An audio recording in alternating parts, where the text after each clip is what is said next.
안녕하세요. 이번 시간에는 개발자가 면접 볼 때 가져야 되는 태도에 대해서 얘기해 보도록 하겠습니다. 대부분 면접을 못 보거나 자신이 없는 사람들이 가진 태도가 저자세를 취해서 아부에서 잘 되려고 하는 경향이 되게 있어요.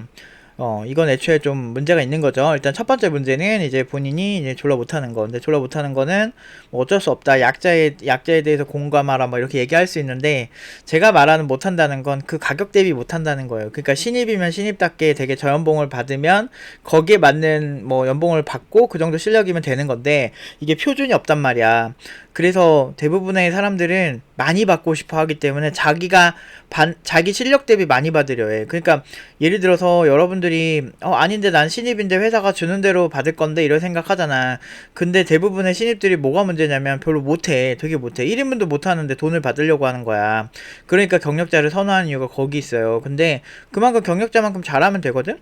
근데 경력자만큼 잘하려면 경력이 있거나 아니면 별도의 공부를 빡세게 해야 되는데, 대부분의 신입들이 별도의 공부를 빡세게 잘 못해요. 어떤 걸 해야 되는지도 잘 모르고.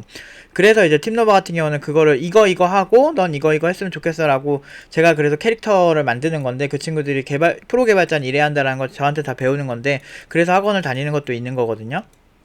근데 이제 학원이 다 똑같지가 않으니까 아웃풋의 차이가 나는 거죠. 그래서 이제 저는 이제 모르겠어요. 제가 이렇게 IT 업계에서 욕을 제일 많이 먹은 학원 강사일 텐데, 안타깝게도 나의 어떤 그런 삶은 생각보다 뭘 해도 다 잘했기 때문에 뭐 그다지 그런 사람들한테 제 자존감이 스크래치가 있거나 그러진 않거든요.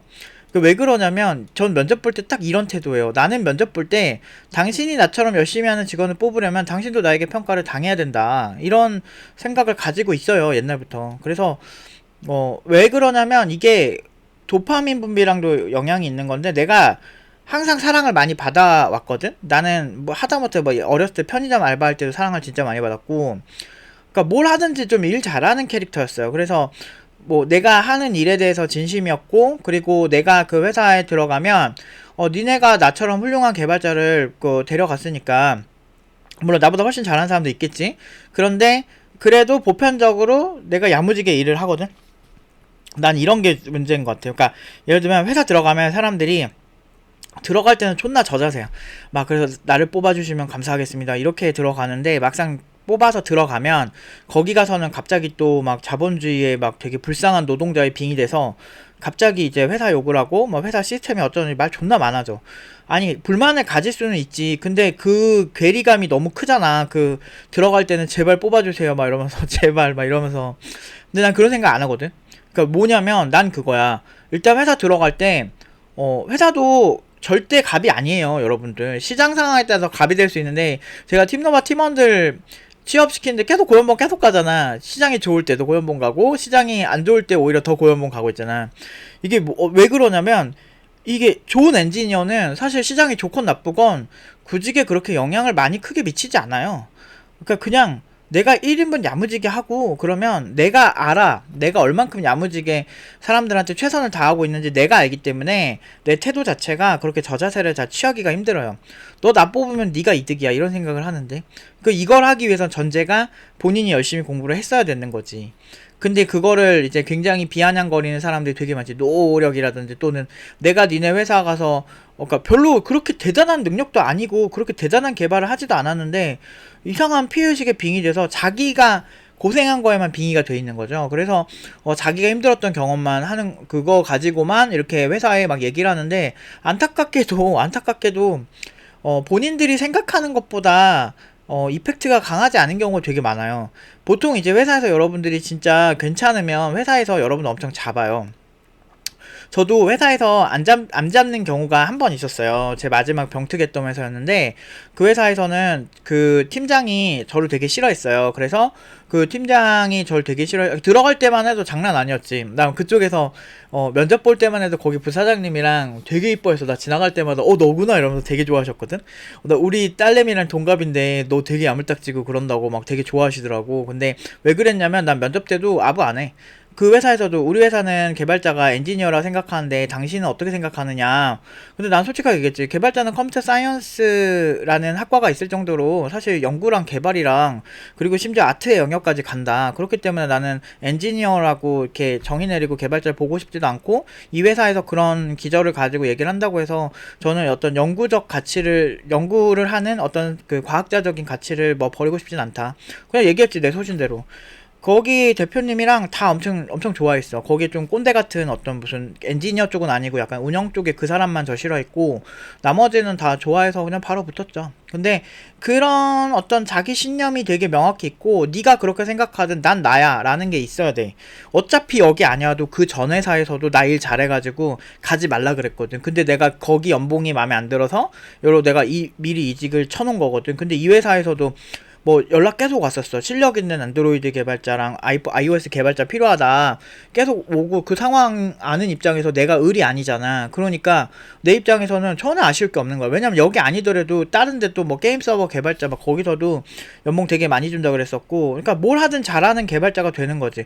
사람들은 어떤 거에 하나 특화시켜서 엄청나게 잘하는 개발자가 잘한다고 생각하는데, 선택과 집중이라는 이상한 얘기를 통해서 개발자가 당연히 알아야 되는 것도 공부 안 하고, 내가 웹 개발자면 웹만 알아야 돼 이렇게 얘기하는데, 아니 웹 개발자인데 웹 서버에 대한 이해도가 있을 거면 운영체제를 알아야지. 운영체제 스케줄링 기법을 알아야지. 그걸 알려면 운영체제 프로그래밍 해보는 게 제일 빠르거든. 그러니까 리눅스 프로그래밍을 해보는 게 제일 빠르다고. 거기서 스레드 풀이 어떻게 구성되는지를 알아야지. 웹 개발자라고 하고 맨날 백엔드랑 프론트엔드만 보려고 하는 건, 애초에 웹브라우저 자체가 운영체제 위에서 돌아가고, 프론트엔드 개발자면 그 안에서 스레드 관리가 어떻게 되는지를 알아야지. 그런 거는 이미 그냥 일반 운영체제 프로그래밍에서 알 수 있거든. 근데 그런 거 전혀 모르는 상태에서 웹만 하고 선택과 집중이라고 자기가 얘기해봤자 자기가 자주 쓰는 프레임워크 구조 파악이나 이런 거 절대 못한다고 이렇게 얘기하면 그거를 존나게 비아냥되거든, 대부분. 근데 현업에서 그런 애들 나 만나봤자 기술 얘기도 못해요. 대부분 그래. 진짜 찐 고수들은 보면 웹개발을 해. 근데 이 사람은 그냥 웹개발도 하는 거야, 그냥. 애초에 기저에 깔린 그 운영체제 기본적인 것들 도사처럼 알아요. 진짜 잘하는 개발자들은. 그래서 폭넓게 공부를 하면 그 사람들이 어떤 얘기를 하든, 그리고 면접 때 나한테 네가 우리 회사는 개발자를 엔지니어로 생각한다 이런 얘기 했을 때 대부분은 그런 기저에 깔린 철학이나 이런 게 없으면, 아, 네, 맞습니다, 제발 뽑아주십시오 이렇게 얘기하면서 불쌍하게 그냥 구직하는 거지. 난 그렇게 들어온 애들 치고 개발 잘하는 단 한 명도 못 봤어요. 개발 잘하는 사람은 다릅니다, 확실히. 그래서 저는 그렇게 IT 업계에서 오래 있으면서 그 사람들의 뭐 초반 때를 봤는데, 시간이 막 10년 지나고 엄청 부자가 된 개발자를 많이 봤어. 그런 사람들은 애초에 처음 만날 때부터 그냥 달라요.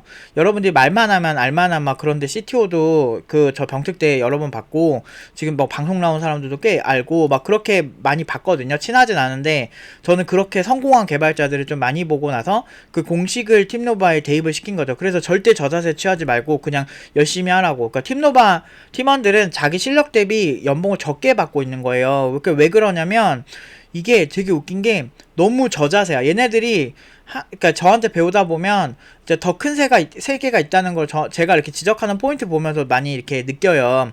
왜냐면 아무래도 이제 저는 이렇게 오래 한 사람이다 보니까 걔네들이 모르는 걸 많이 알잖아요. 그래서 그러다 보니까 2년 해도 더 해야 될 게 많다는 걸 알고, 팀노바 팀원들이 생각보다 겸손해요. 그래서 되게 겸손하다 보니까 이 친구들이 저자세를 되게 많이 취해, 실력 대비. 그래서 이 친구들이 이제 날개를 펼 때는 언제냐면, 회사에 들어가서 한 3, 4개월 지나면, 이 친구들이 보통은 되게 인정을 많이 받고 있어요. 아마 여러분들 많은 후기들을 찾아보면 아시겠지만, 팀노바 그 라이브 스트리밍에 온 그런 막 졸업생들 막 보면, 지금 팀노바 엄청 인정받고 있고 회사에서 본인들이 막 주도하는 경우가 대부분이거든요, 들어간 회사에서. 이런 친구들은 경제가 어려워도 개발자 자체가 아예 사라지지 않는 이상은 엄청나게 잘 살기도 하고, 아무튼 되게 잘 살아요. 뭐 그 라이브 스트리밍에 종종 졸업생들 와서 이제 얘기하거든요. 근데 이거 방송에서도 그런 얘기 많이 할 정도로 본인들이 다 얼굴 다 공개된 친구들이에요. 정록이라든지 뭐 테이라든지 이런 친구들인데, 다 이제 그 검색하시면은 인터뷰 다 있거든요. 그 친구들이 이제 3, 4개월 지나서도 회사에서 엄청 인정받는다고 본인들이 막 올린단 말이야.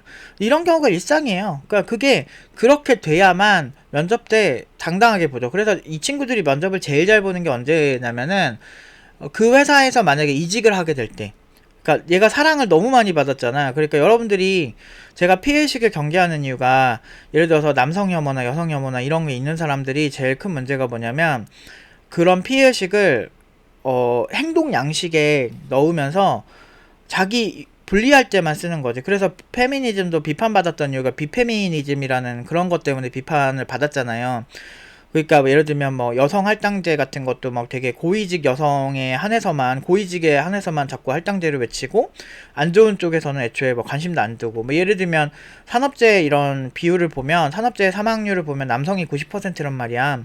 제가 직접 통계청에서 확인한 거라서 90%의 남자가 산업재해로 죽는데 여성은 10%밖에 안 죽는다는 건 결국에는 애초에 업종이 다른 거지 일하는. 근데 그런데 업종이 달라서 생기는 부분 위험수당 이런 게 달라서 생기는 부분인데 거기서 막 기울어진 운동장 얘기하면서 그런 얘기 하니까 제가 페미니즘에 굉장히 실망을 했던 거죠. 옛날에만 해도 온건주의 페미니즘일 때만 해도 굉장히 논리적인 부분이 있었거든. 이해를 충분히 할 만한 부분들이 있었거든. 그래서 그런 부분에서 굉장히 좀 아쉬웠고 그런 어떤 이런 것도 있고 그리고 남성 레디컬 페미니즘이 그래서 좀 별로였는데 그거 못지않게 또 되게 좀 극단주의 남성몰주의에 빠지는 레드필 같은 경우도 어떤 사람은 뭐 레드필은 그런 이론이 아니에요 막 얘기를 하는데 레드필을 선봉에서 외치는 앤드류 테이트 같은 사람 얘기가 굉장히 말도 안 되는 얘기들이 되게 많아요. 그러니까 마치 원시 시대나 옛날에 가부장제가 굉장히 많을 때의 관점에서 얘기를 되게 많이 해요. 그러니까 뭐 여성은 뭐 능력이 좋은 알파 메일이면 여러 명의 여성을 동시에 만날 수 있고 그냥 여성이 먹고 사는 문제만 잘 해결해주면 된다라고 하는데 소위 뭐 중동 부자 같은 얘기를 하는데 그거는 이제 굉장히 일반적인 얘기라고 보기가 힘들죠. 그만큼 모든 남성들이 이렇게 엄청난 능력을 가질 수 있는 것도 아니고 그리고 현실에서는 뭐 옛날같이 뭐 여성만 사회 진출을 남성만 사회 진출을 하던 시기랑은 완전 다르지. 애초에 시장이 바뀌었는데 레드필 이론처럼 고전적인 남성의 성역할 여성의 성역할로 가자는 건 말도 안 되지. 그거 자체가 말이 안 돼. 그러니까 옛날에 원시 시대 때 우리는 다른 포유류 같은 경우는 이렇게 네 발로 이렇게 서잖아요. 네 발로 바로 서서 이렇게 바로 새끼들이 움직일 수 있는데 우리는 그게 아니니까 거기서 성역할이 나눠진 거거든. 근데 그런 부분에서의 접근을 지금 이 시기에 한다는 건 말도 안 되지. 뭐 분유도 있고 이제 아이를 키우는 어떤 전문적인 로봇도 나올 판인데 이런 상황에서 전통적인 성역할을 가지고 심지어 알파 메일이 아닌 능력이 좋지도 않은 일반적인 사람들이 그런 대부분 그런 걸 좋아하는 사람들은 베타 메일이 많거든. 아니면은 예를 들면 페미니즘 같은 경우도 뭐 보면 굉장히 엄청나게 인기 많고 남성에게 맨날 사랑만 받는 그런 여성들이 많이 하는 편은 아니거든. 일반적으로 거기서 소외되고 혐오가 생길 만한 어떤 이슈가 있었던 사람들이 되게 그런 거에 깊게 빠지거든. 레드필 같은 경우도 실제로 진짜 엄청 잘나고 돈 잘 벌고 뭘 하든 그냥 뭐 다이다이 까고 뭐 이런 되게 상남자스러운 사람들이 그거에 빠지는 느낌은 아니에요. 그러니까 그런 사람들도 일부 있겠지만 그런 게 문제인 거지. 그래서 되게 이런 것들이 기저에 깔려 있으면 되게 위험한 거야. 왜냐면 마치 노동자의 막 권리 신장 이런 거 외치는 사람들이 알고 보면 지는 노동 안 하고 뒤에서 막 한 자리 차지하고 꿀 빨면서 노동자 권리 외치는 척 하는 거랑 되게 비슷한 거거든. 그러니까 그런 식의 대부분의 평범한 사람들이 휩쓸려 가서 되게 희생당하는 경우가 되게 많지. 역사적으로 그러잖아. 항상 그래 왔잖아. 히틀러의 그 잔당들이 되게 꿀 빨았지. 평범한 독일 국민들이 그거에 대해서 굉장히 꿀을 빨았을까? 그렇지 않아요. 대부분은. 사이비 종교도 그렇고 대부분 이제 신도들은 그냥 순수한 마음으로 그를 따르지만 그 지도자들은 거기서 엄청나게 뭐 돈을 많이 벌고 혼자 꿀 빨면서 사는 경우가 대부분이죠. 그래서 여러분 똑똑해져야 돼요. 내가 언제든 어디로든 이렇게 이동할 수 있다는 생각을 하고 있어야 되고 이제 평생 직장 없다는 거 다 알잖아. 그러면 내가 그 사람한테 감정적으로 호소할 필요가 없어. 그리고 감정적으로 호소한다고 좋아하는 게 아니에요. 여러분들이 이게 똑같아. 이게 미팅을 갔는데 여러분들이 그러니까 예를 들어서 남성과 여성의 메커니즘이 좀 다르긴 하지만 여러분들 그런 거 있어. 만약에 결혼 상대를 생각하는데 여러분들이 만날 수 있는 평균치의 어떤 이성보다 훨씬 떨어진 사람이 여러분들한테 사정사정하고 제발 저랑 결혼해주세요 이렇게 한다고 여러분들은 결혼하지 않아요. 회사도 똑같아. 얘네가 뽑을 수 있는 기본적인 개발자의 어떤 수준이 있는데 그 회사에 여러분들 사정사정한다고 뽑아주지 않거든. 그래서 제일 좋은 거는 그냥 이성이 좋아할 만한 그런 여러 가지 뭐 조건들을 채우는 게 나아. 그거는 감정이 안 껴들잖아. 사업을 해서 돈을 많이 벌든, 운동을 빡세게 해서 성적인 매력을 높인다든지, 아니면은 진짜 사람에 대한 심리를 잘 파악해서 관시 같은 거 있잖아. 뭐 라포 형성을 잘하는 그런 되게 매력적인 성격을 만들던지, 아니면 직장을 열심히 일해서 능력을 키우던지, 뭐 그런 게 훨씬 더 낫지. 여러분들 100년 전만 해도 이제 일불처제 이런 게 잡히지 않았을 때거든. 그때 패러다임이랑 앞으로 40년 뒤에 패러다임이 달라질 수 있어요. 그래서 뭐 전통적인 성역할을 기반으로 해서 뭐 남자가 돈을 벌어오고 이런 것도 깨지고 있는 마당에, 이제 나중에는 결혼이라는 게 완전 다른 패러다임으로 바뀔 수 있거든요.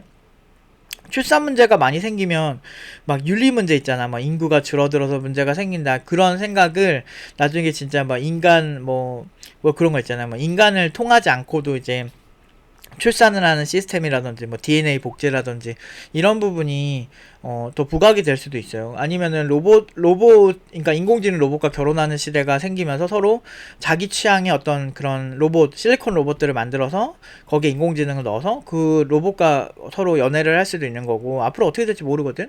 이런 마당에서 변화를 계속 해야만 해요. 기술이 계속 바뀌고 있기 때문에. 남한테 저자세로 되게 자존감 떨어지게 그런 인생 살지 마세요. 전 그거 뭐 다들 그래. 그러고 싶어서 누군 그러냐? 그럴 수 있어. 진짜 살다 보면 인생이 엄청나게 꼬일 때가 있어요. 저도 엄청나게 좋은 결과를 많이 냈는데도 많이 꼬였잖아요. 그래서 많은 사람의 공격을 받았고, 감정이 상한 사람들이 공격을 해서, 근데 뭐 그 사람들이 감정 상한 이유는 뭐 내 문제는 아니지. 뭐 본인이 뭐 능력이 딸려서 그런 거겠지. 그러니까 근데 능력이 딸린 이유는 열심히 안 해서겠지. 근데 이렇게 감정으로 호소하는 사람들이 감정적으로 사람들 선동하고 공격 많이 한단 말이야.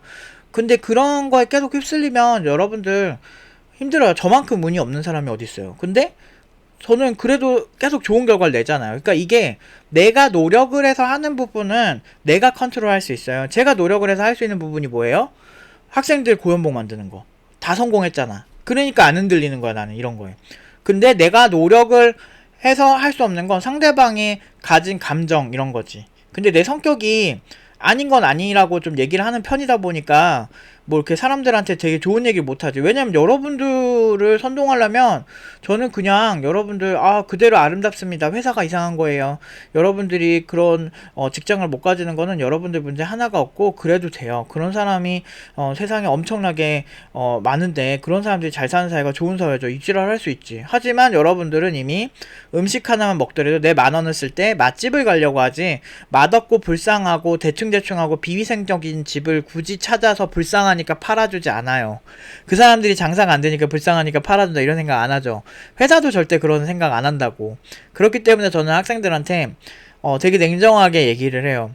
그냥 님이 못해서 그냥 못 가는 거임. 그리고 이렇게 저자세를 취해서 불쌍하게 싹싹 빌어서 결혼했으면, 그렇게 미남미녀랑 결혼하고 그렇게 잘난 사람이랑 결혼을 했으면 아무도 스펙 안 키우고 그 싹싹 비는 연습을 했을 거다. 난 이런 그 논리로 항상 얘기를 하거든. 그래서 별로면 별론 거야. 아이돌 같은 경우도 조금만 살쪄도 팬들이 지랄지랄하는 게 일반적인데, 그러니까 그런 이중잣대를 가지지 마. 남을 볼 때 막 쟤는 외모가 연예인급이 아닌데 왜 연예인이 됐지 이런 생각 한 번이라도 해본 사람이라면 당신한테도 그런 잣대를 들이대면 당신이 정말 아이돌처럼 정말 멋진 그런 개발자가 될 거예요. 대부분 그게 안 되니까 문제가 생기는 거지. 나는 이 잣대를 나한테도 들이대니까 뭔가 결과가 안 좋으면 진짜 못 참겠어. 짜증나. 그래서 어떻게 하면 더 이 친구들을 코칭해서 시장을 분석해서 더 고연봉으로 보내지 이런 생각 하는 거지. 그리고 고연봉자들이 보통 더 잘해요. 그러니까 완벽하게 저연봉자보다 고연봉자가 그러니까 뭐 압도적으로 못한다 이렇게 보긴 힘들어도 그거는 이제 극단적인 케이스고, 예를 들면 저연봉자 중에 제일 잘하는 사람과 고연봉자 중에 제일 못하는 사람을 비교했을 때는 그게 말이 될 수 있는데, 보편적으로 회사가 고연봉을 주는 이유는 이 사람이 그 정도 투자 가치가 있다고 생각해서 주는 거예요. 그래서 팀노바가 고연봉을 보낸다는 건 단순히 돈만 이렇게 많이 돈에 미쳐가지고 그렇게 보내는 게 아니고 그만큼의 실력이 있어요. 실제로 팀노바 팀원들 뽑고 난 다음에 그거 되게 좋아가지고 추가로 더 채용하고 싶어 하는 경우 많아요. 근데 보통은 작은 기업에서 팀노바 팀원들 채용하는 경우는 그 친구들이 주요 어떤 인재가 되어가지고 뽑는 경우 되게 많고, 팀노바 팀원들이 한 3, 4개월 있다가 이직을 했는데, 그 3, 4개월 동안 이 친구가 꽤 잘했었던 거야. 그래서 그 다음 친구도, 아, 나 팀노바 팀원을 하면 뽑아본 적이 있었다. 그래서 되게 잘하더라 해서 호감이 있어서 뽑는 경우도 많고, 뭐 아무튼 되게 소개도 되게 많고, 뭐 그런 게 되게 많습니다. 그냥 잘하면 돼요. 그러니까 IT 업계에서 심플하게 살아. 막 별것도 막, 난 사실 어떤 뭐 그런 관점이나 이런 거에 너무 깊게 막 빠지는 거를 별로라고 보는 게, 이게 인생이요, 생각보다 어떻게 보면 복잡하다면 복잡하고 막 그 단순하다면 단순한 게 인생이거든. 근데 그런 것들을 너무 복잡하게 살면 머리만 복잡하고 행동을 못 하거든. 그래서 저는 항상 하루를 심플하게 살려고 노력해요. 저도 생각이 진짜 많은 타입이긴 한데, 분석을 할 때는 그렇게 해도 되는데, 기본적으로 내가 하는 행동은 뭔가 쓸데없는 게 많으면 안 된다고 생각해. 그냥 사실 뭐 말 많아봤자 뭐해. 내가 여자한테 인기가 없고 남자한테 인기가 없어서 그게 되게 불만이면 그냥 최대한 그 사람들이 좋아하는 게 뭔지 분석하는 게 빠른 거지. 나는 나대로 아름답다, 자기 그렇게, 그러니까 나에 대한 성향을 버리는 거는 좀, 그것도 자존감이 떨어지는 행위일 수 있어요. 내 성격이 이런데 아닌 것처럼 행동하는 건 좀 문제일 수 있어. 근데 그거는 맞는데, 근데 내가 진정으로 원하는 게 뭔지를 알아야지.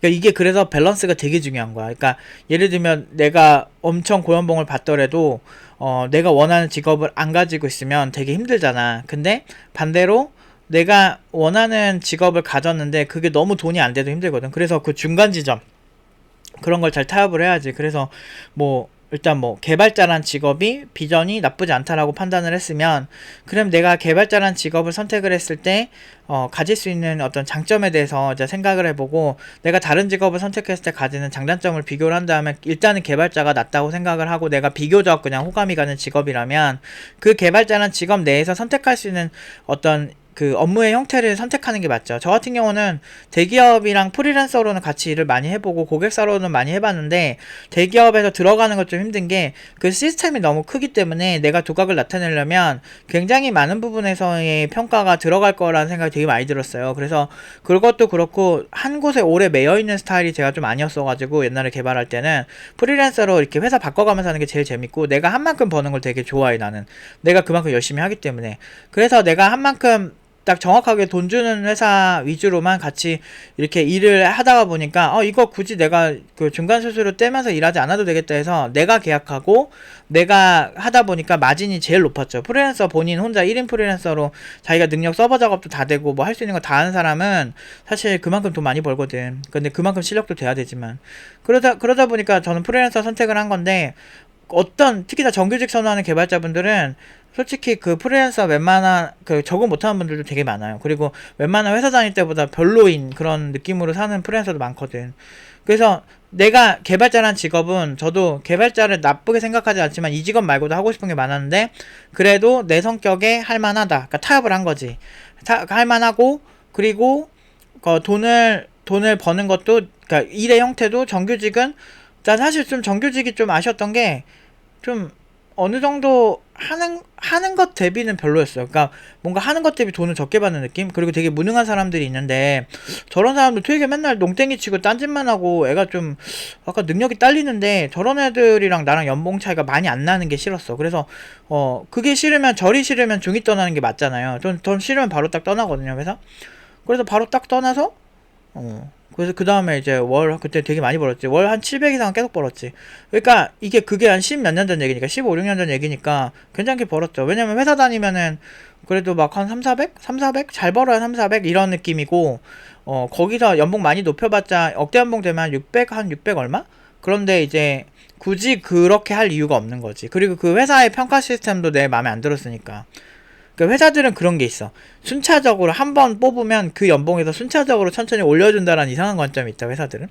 근데 그거는 이제 본인들 생각이고, 이제 능력 있는 사람들은 어디서, 왜냐면 그 당시만 해도 막 어떤 사장님이 날 유난히 좋아해서, 근데 그 사장님이 그 당시에 자산이 200억이 넘는 분이었는데 IT 쪽 하시는 분이었거든. 근데 그분이 괴짜야. 되게 괴짜인데 저 같은 스타일 되게 좋아해요. 그래서 저는 이제 그 사장님이 좀 부담스러운데, 그 사장님이 저한테 뭐 연봉 1억 넘게 줄 테니까, 내가 그 당시에 병특 하나 3천 받을 때였는데, 그때 끝나면 1억 이상 줄 테니까 바로 오라 그랬어. 근데 나는 내가 프리랜서도 1억 이상 벌 자신이 있고 더 많이 벌었기 때문에 그냥 안 갔지. 좀 개성이 너무 강한 분이어가지고. 성격이 되게 센 분이 있어요. 근데 그만큼 머리도 영리하신 분인데 그거를 일일이 뭐 맞춰주면서 하기가 쉽지가 않아가지고 그런 분이 있죠. 근데 그런 분도 유난히 날 좋아해. 그래서 좀 힘들어. 근데 그런 좀 어떻게 보면 축복받은 거지. 그러니까 제가 취향이 한 8, 90%는 저를 별로 좋아하는 성격은 아니거든요. 근데 한 10%는 저한테 환장을 해요. 그래서 그 10%들이 유난히 또 능력 좋은 분들이 많아서 좀 이게 잘 지내는 경우가 많고. 근데 굳이 남한테 의지하는 성격이 아니고 항상 좀 제가 알아서 뭔가 해결하는 스타일이다 보니까 그런 분들이랑 뭐 연이 닿아서 뭔가 쉽게 인생을 살아본 적은 없는데 항상 저는 제 스스로 모든 거를 뚜까 패고 다녔죠. 근데 이제 제가 유일하게 약한 부분이 이런 사람들 선전선동하는 거 이런 거를 좀 되게 잘하고 착한 척을 잘했어야 되는데 감옥 간 유정호인가 그분처럼 되게 이제 봉사하는 그런 이미지로 딱 해가지고 사람들 선동해가지고 엄청 사람들 잘 이렇게 꼬셨어야 되는데 안타깝게도 성격이 그런 걸로 이렇게 위선 떠는 걸 별로 좋아하지 않아서 이게 감옥 가는 사람들 보면은 진짜 되게 아니 위선을 그렇게 떨어도 사람들이 믿는 게 되게 신기한 것 같아요. 그러니까 사람들은 어떤 사람의 태도를 보는 거지 그 사람의 어떤 행동에서 오는 진정성을 보진 않는 것 같아요. 저는 학생들한테 항상 그렇게 10년 전부터 지금까지 일관성 있게 항상 대해 왔거든요. 근데 아무튼 그렇더라고. 그래서 아무튼 이게 뭐 어떻게 보면 유튜버나 어떤 사람들을 선전선동하는 걸로는 저를 따라하시면 안 되는데 개발하실 때 특히나 회사는 어차피 이익 추구 집단이니까 그냥 야물딱지고 일 잘하는 사람을 더 선호해요. 그래서 처음에 들어가서 뭐 좀 힘들지라도 저 같은 경우는 이직할 때 엄청 이직이 되게 편했거든요. 근데 이런 스탠스 그리고 일단 회사 가서 내가 너 먹여 살려주는 거야 이런 생각을 하고 여러분들이 가진 역량을 이렇게 늘리면 이직할 때 되게 편하고 그리고 연봉은 매년 연봉 협상에서 는다고 생각하시면 안 돼요. 여러분들이 그냥 1년 내내 하던 그런 게 그 사람들한테 쌓이고 쌓여요. 그러니까 연봉 협상을 하는 그 임원진들한테. 그래서 그런 게 쌓이고 쌓이는 거를 기반으로 해서 연봉 협상 때 얘기를 하는 거기 때문에 그리고 그 사람들한테 연봉 협상할 때 제일 좋은 게 내가 이직할 수 있다라는 생각이 당연히 그 사람들한테 들게끔 쟤 이직하면은 지금 쟤랑 비슷한 애들 뽑으려면 얼마가 드는데 이 생각을 하게끔 만드는 게 제일 좋습니다. 아무튼 오늘은 여기까지 하도록 하겠습니다.